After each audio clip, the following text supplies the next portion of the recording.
রবের কিংডমে যত দুর্নীতিবাজ নেতা নেত্রী এবং কর্মী সমাজ রয়েছে, এদের থেকে আল্লাহ তাআলার কাছে আশ্রয় চাচ্ছি। সম্মানিত দর্শকবৃন্দ, আপনাদের সকলকে জানাই সালামুন আলাইকুম।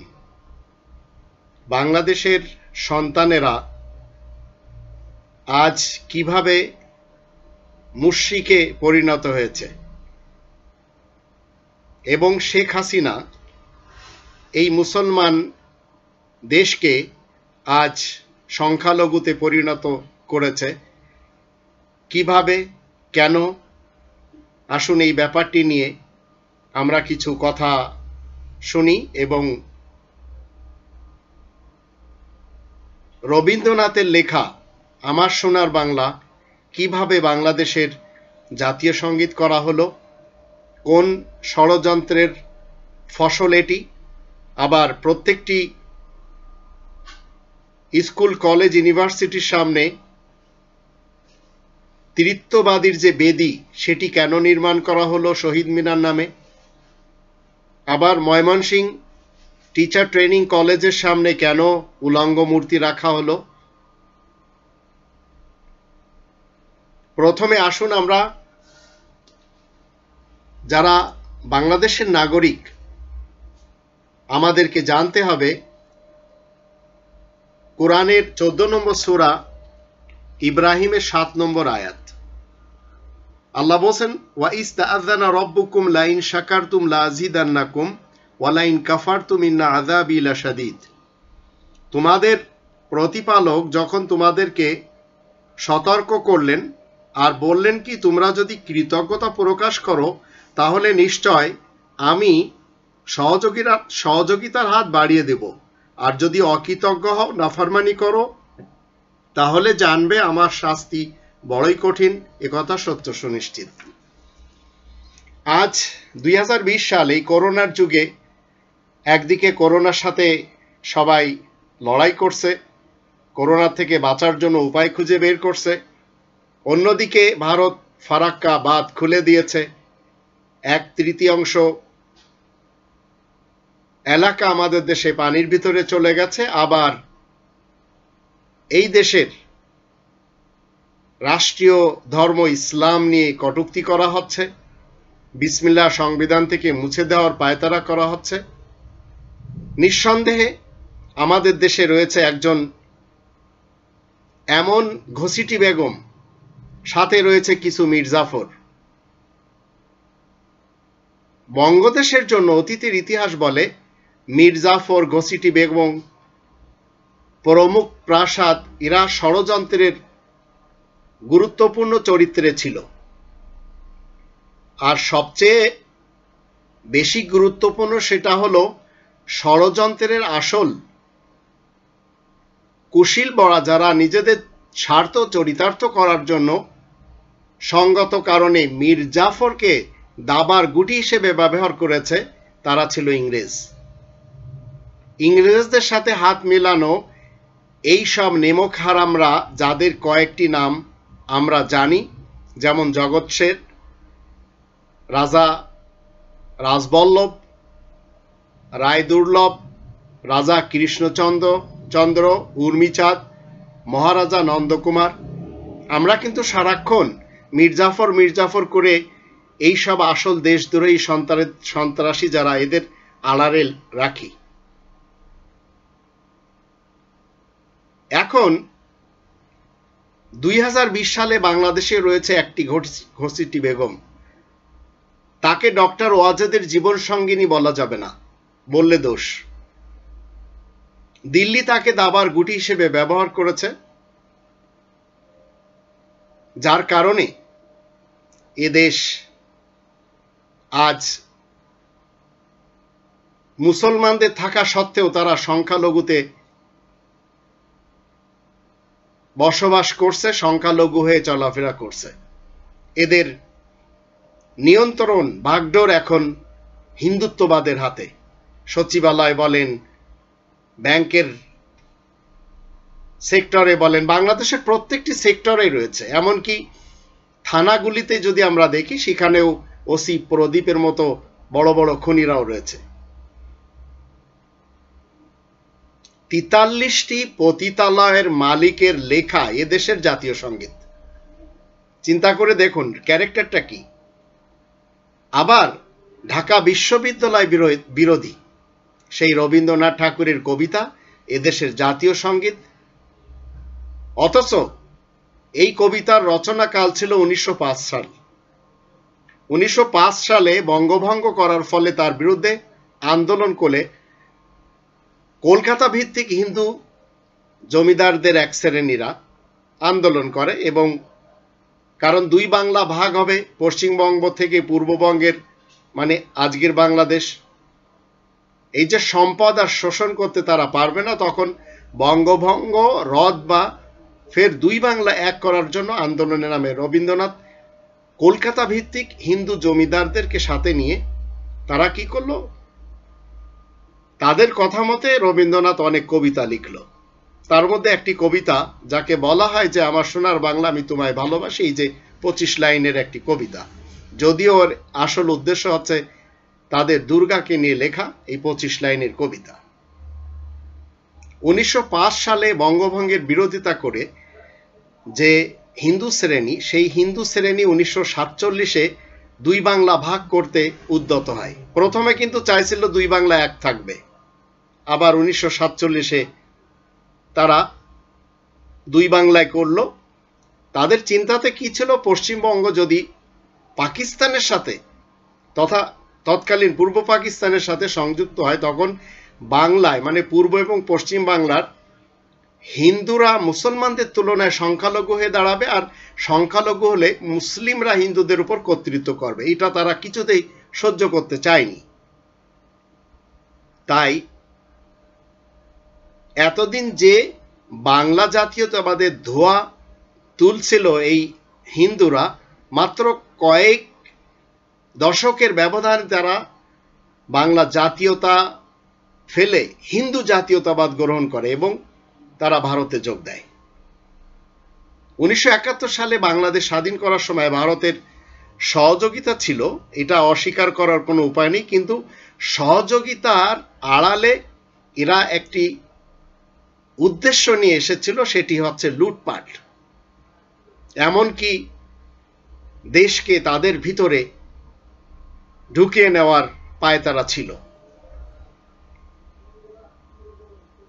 ভারতের ক্ষমতাসীন দল বিজেপির একজন সংসদ সদস্য হুজাই শিলা দত্ত দেব বলেছেন, স্বাধীনতা যুদ্ধের পর ভারতের উচিত ছিল বাংলাদেশ দখল করে নেয়া, এটা না করা ইন্দিরা ফিরোজের ভুল ছিল। তবে সে সময় ইন্দিরা গান্ধী, যদিও গান্ধী বলা ঠিক না, ইন্দিরা ফিরোজ খান, কারণ একজন মুসলমানের স্ত্রী ছিলেন তিনি, সেই ইন্দিরা ফিরোজ আদৌ ভুল করেছিল নাকি চেষ্টা করেও সফল হয়নি, সেটাও এই জাতি এখন জেনে গেছে। সেই সময় ভারতীয় সেনাবাহিনীকে বাংলাদেশে স্থায়ী করার একটা টার্গেট ইন্দিরা ফিরোজের ছিল, কিন্তু বঙ্গবন্ধু শেখ মুজিবুর রহমান ভারতে গিয়ে ইন্দিরা ফিরোজ খানকে প্রথমে যে কথাটি বলেছিলেন সেটি ছিল, আপনার সেনারা আমার দেশ থেকে কবে যাবে। বঙ্গবন্ধুর শক্ত অবস্থানে সে সময় ভারতীয় বাহিনী বাংলাদেশ ত্যাগ করতে বাধ্য হয়। সে সময় হয়তো ইন্দিরা ফিরোজের উদ্দেশ্য ছিল সেনাবাহিনীর দিয়ে বাংলাদেশ দখলে নেয়া, কিন্তু বাংলাদেশিদের সাহস ও দৃঢ়তার সাথে সে সময় পেরে ওঠাটা ইন্দিরা ফিরোজের কাছে স্বাভাবিক মনে হয়নি। ভারত যে অন্য দেশের স্বাধীনতা হরণ করে না, এটা কিন্তু ইতিহাস বলে না। 1947-এ দেশভাগের পর ভারতের মাঝে স্বাধীন ভূমি ছিল হায়দ্রাবাদ, দক্কন। ইন্দিরা ফিরোজ তার বাবা জওহরলাল নেহরু 1948-এ হায়দ্রাবাদ দখল করে নেয়। সে সময় হত্যা করা হয়েছিল 10 লক্ষ হায়দ্রাবাদবাসীদেরকে। সারা জীবন সেকুলারের রাজনীতি করা এই নেহরু, এই ইন্দিরা ফিরোজের বাবা, সেই দিন অকপটে বলেছিল একটা হিন্দু রাষ্ট্রের মধ্যে একটা স্বাধীন মুসলিম ভূমি থাকবে, সেটা সে মেনে নিতে পারে না। কাশ্মীর ও স্বাধীন হতে পারতো, কিন্তু সেটাও সুযোগ বুঝে এরা কি করলো, দখল করে নিল। আর দখলের পরে অন্যায়, অবিচার, জুলুম, নির্যাতন সবই তারা চালাচ্ছে। বাদ যায়নি সিকিমও। বিশ্বাসঘাতককে কাজে লাগিয়ে নিজের সীমানার মধ্যে পুরে নিয়েছে সিকিমকেও। তাই কেউ যদি বলে বাংলাদেশকে এমনই ভারত মুক্তিযুদ্ধের সময় সাহায্য করেছিল, এটা চিন্তা করা বোকামি হবে। বরং পাকিস্তান থেকে বিচ্ছিন্ন করে নিজের পকেটে পুরতেই বাংলাদেশকে সাহায্য করেছিল তারা। যেই কথাটি এতদিন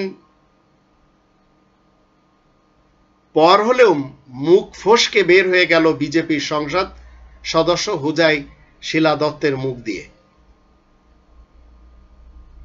1971-এ বাংলাদেশকে দখল নিতে না পেরে ভারত অবতীর্ণ হয় সফট ভূমিকায়, ন্যায় দীর্ঘমেয়াদী প্ল্যান, রাজনৈতিক, সাংস্কৃতিক, অর্থনৈতিক, সম্পদ, ভৌগোলিক সহ নানাভাবে বাংলাদেশকে সেই করায়ত্তের প্রচেষ্টা ভারতের এখনো অব্যাহত রয়েছে, আজ যদিও 2020 সাল।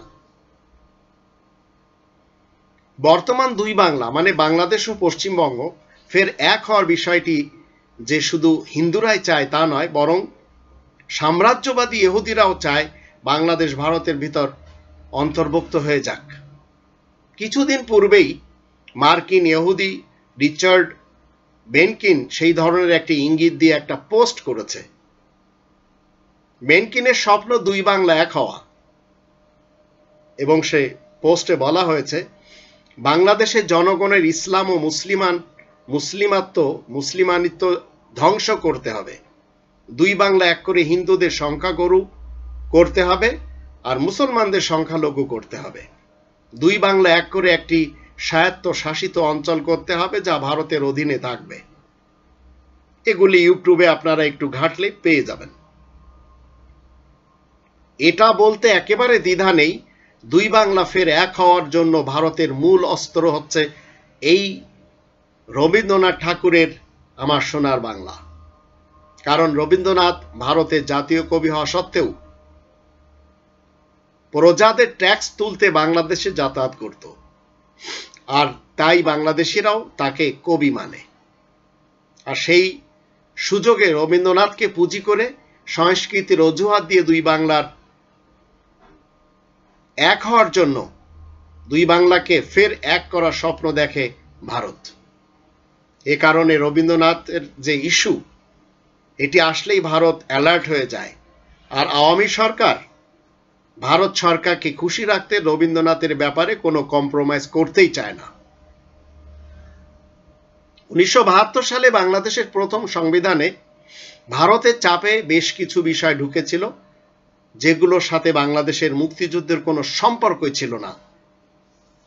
এর মধ্যে দুইটি উল্লেখযোগ্য বিষয় হলো মূলনীতিতে ধর্ম নিরপেক্ষতা প্রবেশ এবং জাতীয় সঙ্গীত হিসেবে রবীন্দ্রনাথের আমার সোনার বাংলা প্রবেশ। এটি করতে হবে।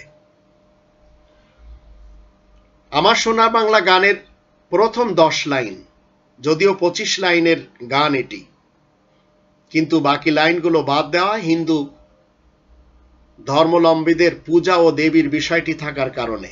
মা দুর্গা নিয়ে লেখা মূলত।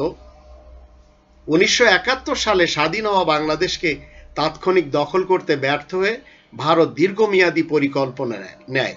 এই দীর্ঘমেয়াদী প্ল্যানের অংশ ছিল সংবিধানে ধর্ম নিরপেক্ষতা ও জাতীয় সঙ্গীত হিসেবে আমার সোনা বাংলা এই গানটি অন্তর্ভুক্ত করা। কারণ এই দুটো বিষয় বাংলাদেশের মূল কেন্দ্রে থাকা মানে বাংলাদেশের আত্মার মধ্যে স্লো পয়জন ঢুকিয়ে দেওয়া, যা এক সময় কুড়ে কুড়ে পুরো দেশকে খেয়ে নেবে, ঢুকিয়ে দেবে ভারতের ভিতর। আজ 2020 সালে বুঝতে কষ্ট হচ্ছে না। 5 দশকের এই বাংলাদেশ ভারতের পয়জন এমনভাবে স্লো মোশনে গিলে খেয়েছে যে প্রত্যেকের ঘরে আজ হিন্দি সিরিয়াল, সন্তানেরা সবাই হিন্দি জানে, দেশের প্রত্যেকটি সেক্টরে আজ হিন্দুদের কবজা, দেশের বিভিন্ন এলাকাতে ইসকনের মন্দির তৈরি করার অনুমতি গভর্নমেন্ট কর্তৃক জায়গা দিয়ে দেওয়া, আর কিছু এমন শব্দ এমন বাক্য ব্যবহার করা হয়েছে এই দেশের কিছু নেতা নেত্রীদের পক্ষ থেকে। কেউ বলেছে তুলনামূলকভাবে মুসলমানদের চেয়ে হিন্দুদেরকে বেশি চাকুরি দেওয়া হয়েছে, এইচটি ইমাম বলেছেন। পররাষ্ট্রমন্ত্রী বলেছেন ভারত বাংলাদেশের সাথে সম্পর্ক স্বামী স্ত্রীর মতো। কাশ্মীর নিয়ে কোনো কথা বললে ছাড় দেওয়া হবে না, বেনজির সাহেব বলেছেন। খুনি হাসিনা বলেছেন ভারতকে যা দিয়েছি সারা জীবন মনে রাখবে। এই জাতি আদৌ জানে না যে ময়মনসিংহ ট্রেনিং সেন্টার সেখানে কেন উলঙ্গ মূর্তি রাখা, কেন বসানো হয়েছে, প্রত্যেকটি পাঠশালা প্রাঙ্গণে কেন তৃতীয়বাদীর যে সাইন কেন রাখা হয়েছে, তাও কোন নামে, সেটি শহীদদের নামে। আর জাতীয় সঙ্গীত এটি যারা মেনে নিয়েছেন তারা মেনে নিতে পারেন। ভবিষ্যতে বাংলাদেশ তার স্বাধীনতা যদি অক্ষুণ্ণ রাখুক এটি আপনারা চান, তাহলে আমি বাংলাদেশী সেবা পার্টির পক্ষ থেকে শুধু একটি কথাই বলবো, কোন দেশের দখলদারিত্বে শিকার না হয়ে জাতীয় সঙ্গীত আমার সোনার বাংলা এটি যদি আপনি মুসলিম হয়ে আপনার সন্তানকে পড়তে দেন আর আপনি যদি নিজেও পড়েন, তাহলে আপনাকে জানতে হবে আপনি মুশরিকদের অন্তর্ভুক্ত হয়ে যাচ্ছেন অনিচ্ছাকৃতভাবে। তাই এটি পরিবর্তন করার সময় এসেছে। অবিভক্ত বাংলার জাতীয় সঙ্গীত বাংলাদেশের জন্য শুধু বিস্ফোরণ নয়, বরং এটি ক্যান্সারও। আর কোরআনের দৃষ্টিতে এটি গাওয়া শিরিক, আমরা মুসলিমরা অন্তত গেতে পারবো না। একটু চিন্তা করে দেখুন, এই কাজগুলি সুকৌশলে এই দেশে করানো হয়েছে। জাতিকে কোথায় নিয়ে যাওয়া হয়েছে। আর আজ এই 90% মুসলমানেরা আজ সংখ্যালঘুতে পরিবর্তন হয়ে গেছে, এর জন্যই খুনি হাসিনাই দায়ী। তাই একটু সজাগ হন আর আল্লাহ তাআলার কাছে প্রার্থনা করুন। অতীতে আল্লাহ তাআলা যেমন পাকিস্তান দিয়েছিলেন 1947-এ, সেটি ধরে রাখা যায়নি। 1971-এ আবার স্বাধীন একটি দেশ দিলেন, সেখানেও যদি আমরা অকৃতজ্ঞতা প্রকাশ করি, আল্লাহ তাআলার আযাব অচিরে আমাদের উপরে এমনভাবে আসবে যে আবার সেই ভারতের পেটে ঢুকে যেতে হবে। তখন ভারতের মুসলমানদের যে দশা আজ আমরা দেখতে পাচ্ছি, কাশ্মীরে বলেন, হায়দ্রাবাদে বলেন, অন্য অন্য এলাকাতে বলেন, ঠিক ওইভাবে জুলুম নির্যাতনের শিকার হয়ে জীবন কাটাতে হবে শুধু এক খুনি হাসিনার কারণে। আর তার কিছু দোসর রয়েছে যারা তার সাথে দিয়েছে। বাংলাদেশের যারা আর্মিতে চাকরি করেন, প্রশাসনে যারা রয়েছেন, পুলিশে যারা রয়েছেন, বিজেপিতে যারা রয়েছেন, ইনাদের সকলকে বলতে চাই, সংবিধান মতে দেশদ্রোহী কোনো নেতা নেত্রীর কথা কখনো মানা যাবে কিনা একটু চিন্তা করে দেখুন। আর যদি মেনে থাকেন তাহলে আসুন আমরা সবাই মিলে তওবা করি। খুনি হাসিনা, তাকেও বলতে চাই, বেশ করেছেন জাতির সাথে, অন্তত তওবা করে জাতির সাথে আসুন। এ জাতি আপনাকে মাফ করে দেবে। আর যদি এইভাবে চলতে থাকেন, যদি হিন্দুত্ববাদকে আপনি প্রাধান্য দেন, তাহলে এই জাতি আপনার জন্য যে ইতিহাস রচনা করবে, সেই ইতিহাস পরবর্তী প্রজন্ম যারা, তারা সবাই পড়বে। তাই আসুন তওবা করে জাতির সাথেই আসুন, ইসলামের স্বার্থে, মুসলিম হওয়ার স্বার্থে। আর যদি মনে করেন না আমি বঙ্গবন্ধু কন্যা, যেটা বলি সেটাই করি, তো আপনি কোনো একটি ওয়াদা এই জাতির সাথে সুষ্ঠুভাবে পালন করতে পারেননি। শুধু আপনি বলেই যাচ্ছেন, ডায়লগ দিয়ে যাচ্ছেন, আমি কাউকে ছাড় দিব না। আর আপনার অধীনে থেকে আজ এই দেশ এমনভাবে গ্রাস করে নিয়েছে ভারত যে রক্তক্ষয়ী যুদ্ধ হয়তো সামনে দেখতে হবে জাতিকে। সেখানে আওয়ামী লীগ যেভাবে আজ আলাদা হয়ে গেছে, ঠিক তাদেরকে একঘরে করে দেবে এই জাতি। তাই তওবা করুন, এখনো সময় রয়েছে। আল্লাহ আমাদের সবাইকে তৌফিক দান করুন, আমরা যেন রব্বানি তন্ত্র কায়েম করার লক্ষ্যে কাজ করে যেতে পারি, আর আল্লাহ তাআলার সামনে যেন লজ্জা না পাই। তাই আসুন সদা সত্য কথা বলি। এই সদা সত্য কথা বলতে যেয়ে যদি নিজের বিরুদ্ধেও চলে যায়, সেটিও বলতে হবে। আল্লাহ আমাদের সবাইকে তৌফিক দান করুন, আমরা যেন আল্লাহ তাআলার কৃতজ্ঞ বান্দা হয়ে জীবন কাটাতে পারি।